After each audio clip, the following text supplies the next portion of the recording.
Hi, everyone. It's a pleasure to be giving this talk, even though virtually.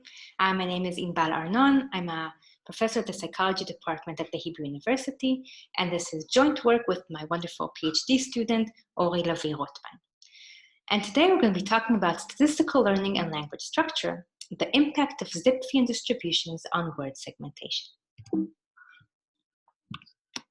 So the bigger issues we're interested in, and they're very big, are what governs the difference in similarity between the languages of the world. So languages differ in many respects, but they share certain commonalities. And these commonalities provide a window onto our shared cognition and onto the way learning biases and constraints impact language structure. And in this project, we're interested in one of the striking commonalities between languages, which is the Zipfian, unpronounceable, distribution of word frequencies. We want to suggest that Zipfian distributions can facilitate word segmentation and learning because of their greater predictability. If substantiated, this learnability advantage may, in part, explain their occurrence in language. So what is a distribution of word frequencies? It's been long known that word frequencies follow a particular distribution, often labeled a Zipfian distribution. What this means is that a word's frequency is inversely related to its rank. Intuitively, this captures the fact that languages have very few highly frequent words and many low-frequency words, and that frequency doesn't decrease in a linear fashion. So if we were to plot the distribution of words in English from the Santa Barbara corpus of spoken American English, we can see that I, the most frequent word, is twice as frequent as the, and so on, and then we have a very long tail of low-frequency words. And if we were to log the two parts of this, we would get the inverse relation between frequency and rank. Zipfian distributions are found across different languages, across grammatical categories, so also if we look separately at nouns, verbs, and adjectives, and also within specific semantic categories like number words and element names, suggesting that they cannot be entirely attributed to meaning. Of course, there are things we talk about more than others, but the fact this holds also within particular semantic categories is quite interesting. There's been a lot of research and debate about their source and whether they tell us something fundamental about language. On the one hand, power law distributions are found across the physical world, where they're thought to reflect general mathematical principles not unique to language at all, like scale and variance. At the same time, their propensity in language, which is a human creation, may reflect fundamental properties of human cognition and/or communication. And there have been several different explanations trying to attribute them to optimal coding or an optimal trade-off between speaker and listener effort. Interestingly, there's been less work on these distributions from a learnability perspective. So regardless of their source, their presence in language may have consequences for learning. Specifically, words are more predictable in a Zipfian distribution compared to less skewed distribution.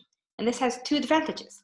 It makes guessing the next word easier, and we can maybe use high-frequency words as anchors for learning less frequent ones. That is, Zipfian distributions may provide a beneficial environment for segmenting and learning words. Now, importantly, Zipf's law holds in child-directed speech. Until recently, all of the investigations of this in actual language were limited to adult speech. But we found, and others as well, that words follow a near Zipfian distribution also in child-directed speech across different languages and throughout development. That is, from early on, the input children hear is skewed in a particular way. Interestingly, though, this kind of natural skew is not reflected in lab-based investigations. So while word segmentation has been studied extensively in the lab using the well-beloved artificial segmentation paradigm developed by Jenny Safran, which we will also use here today, however, almost all of these studies use uniform distributions, where each word or object appear equally often. Now, these distributions are very useful for figuring out our sensitivity to cues like TPs or stress, but they are unlike natural language, and they are less predictable than what children actually hear. There have been only 2 studies, to our knowledge, that examined the impact of Zipfian distributions on word segmentation and learning with somewhat mixed results. So there's a very nice word segmentation study by Kurumada et al. 2013, where they compared adult word segmentation from a Zipfian and a uniform distribution. They found contextual facilitation, so words appearing next to the frequent word were learned better in the Zipfian distribution, but there was no overall learning advantage. A more recent study using cross-situational word learning did find a learning advantage in a Zipfian distribution, but only when there was ambiguity in the task itself. So the empirical findings are not very strong for a general learnability advantage, and more importantly, they do not tell us what about the distribution facilitates learning. What about it enhances if it does? So our bigger proposal, is that Zipfian distributions are facilitative because of their greater distribution predictability. And this makes two predictions. The first is that different languages will have similarly predictable distributions. And the second, which we'll focus on here today, is that the predictability values found in language will be uniquely facilitative for word segmentation. So in previous work, we systematically characterized the predictability of word distributions in child-directed speech across 15 different languages from 8 language families using the information theoretic notion of efficiency. And efficiency is basically observed entropy divided by maximal entropy. It's a way to normalize entropy by set size. Intuitively, what efficiency tells us is how predictable a distribution is relative to a uniform one with the same set size. So the maximal efficiency of a uniform distribution is 1, and the further from 1 we go, the more predictable the distribution is. I've added all the details about this previous study to the slide so you can see them offline. And you have to believe me now that what we found is that languages had similarly predictable word distributions. So we found across these 15 languages an average efficiency of 0.65 with a range between 0.6 and 0.7. All the languages we looked at, despite being from different language families and having different size samples and different lexicon sizes, had similar efficiency values. What this gives us now is a range of efficiency values whose impact on learning can be tested experimentally. Okay, this is how predictable the distribution is in natural language around this range. Now we can ask whether this impacts learning in the lab. And in this talk, we're going to ask whether the predictability levels found in language, this 0.6 to 7 efficiency range, which we will call language-like efficiency, is particularly facilitative for word segmentation. That is, we're going to ask whether word segmentation is facilitated in similarly predictable environments.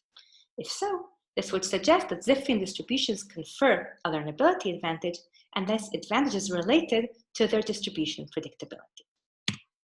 So to do this, we use the classic forward artificial word segmentation task developed by Safran, where learners are exposed to an unsegmented speech stream and need to use distributional information to segment it. And what we did is we manipulated distribution predictability to ask whether language-like efficiency facilitates word segmentation. Specifically, we compared 3 different efficiency levels. So we manipulated distribution predictability by making one word more frequent than the others. So this is a binary distribution. We have 1 frequent word and 3 words that are similarly infrequent. Now in brackets, this is not a Zipfian distributions, I know. We have other studies using a Zipfian distribution showing very similar results. I'm just telling you about this first study here. Please ask me about it in the questions. So we compared maximal efficiency. Oh, and the reason we did this is that we wanted to control for token frequency, which we know impacts statistical learning. Okay, that's the first step. So we compared maximal efficiency, that is a uniform distribution with efficiency of 1, reduced efficiency, which is more predictable than the uniform, but less than natural language. It had an efficiency of 0.85, like the similar word segmentation study, which didn't find an overall advantage. And what we think should be the most facilitative, language-like efficiency with an efficiency of 0.54, similar to what we found in natural languages. And we ran this on children and adults. So to test the effect of efficiency overall, we compared the word segmentation using a uniform distribution where each word appeared 32 times to a reduced efficiency where one word appeared 55% of the time, so 71 times versus 19. You can see these are exactly the same words.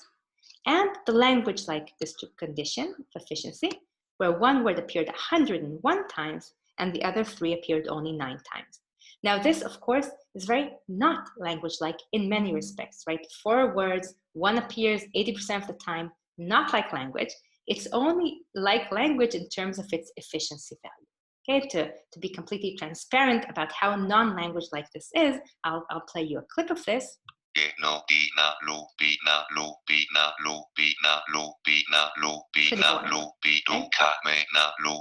So this is our, it's language-like in terms of its efficiency. Now, what we're really interested in is the effect of distribution predictability on the infrequent words. Of course, a word appearing 101 times will be learned better than a word appearing 71 times. The question is what happens to the words appearing only 9 times. So to look at this, we added another uniform condition where each word appeared only 19 times. And we're comparing this to the low frequency words in the reduced efficiency condition and the even lower frequency words in the language-like one.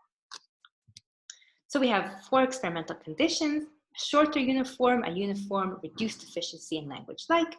These are the efficiency values: 1 for the 2 uniform, 0.85 for the reduced, and 0.54, which is the language-like.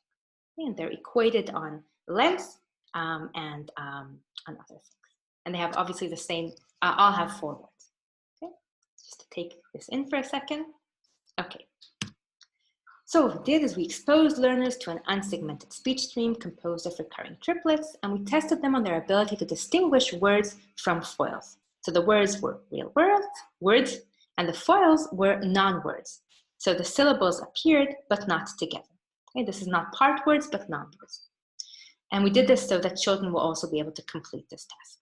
We looked at children and adults, 140 in each, on all 4 conditions. And what did we find? Oh wait, our predictions.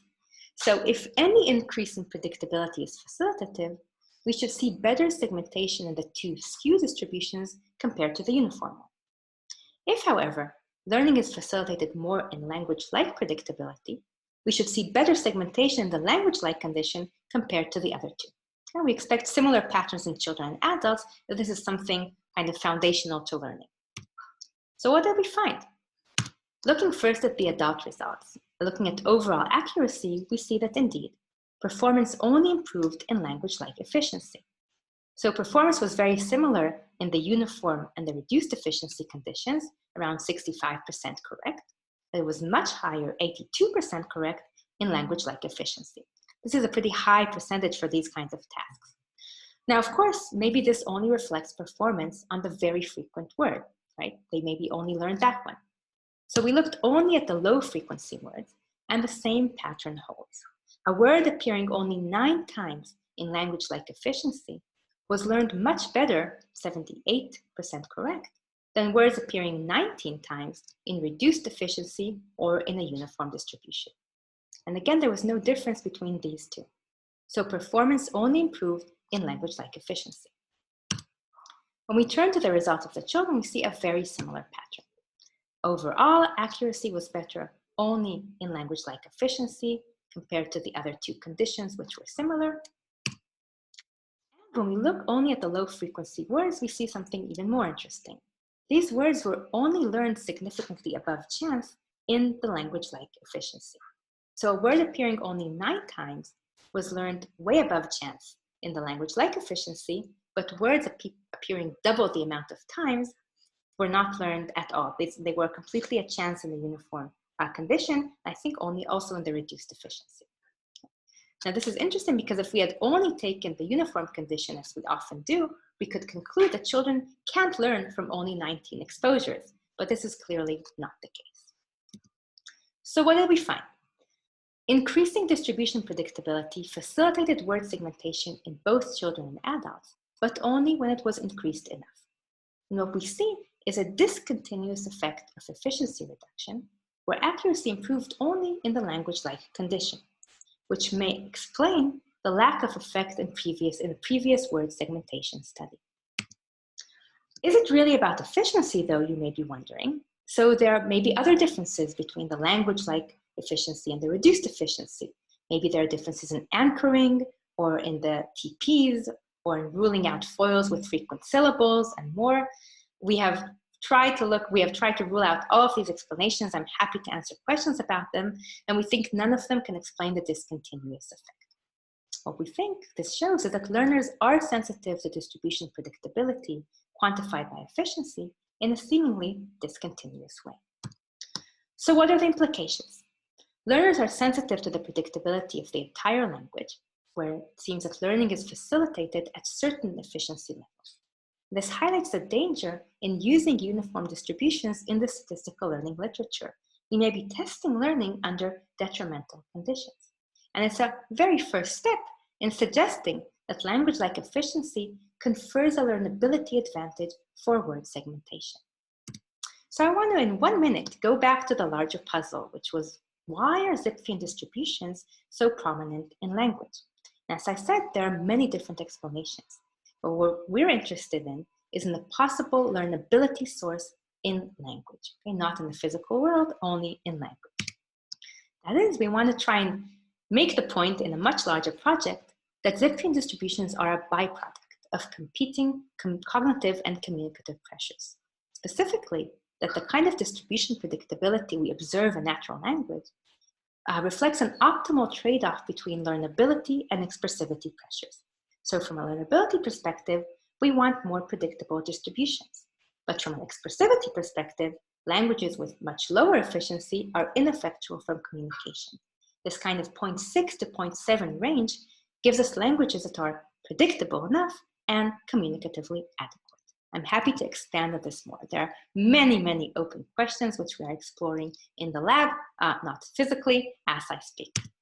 So to summarize, we've tried to argue that there are learnability consequences to Zipf-ian distributions in language. To support this, we've shown that there's better word segmentation in language-like efficiency. We then went on to speculate that the competing pressures of learnability and expressivity impact the distribution predictability and shape in language. I want to thank you for listening and thank my wonderful student Ori Lavirut-Rotbein. This is part of her PhD, and our lab and our funders. Thank you.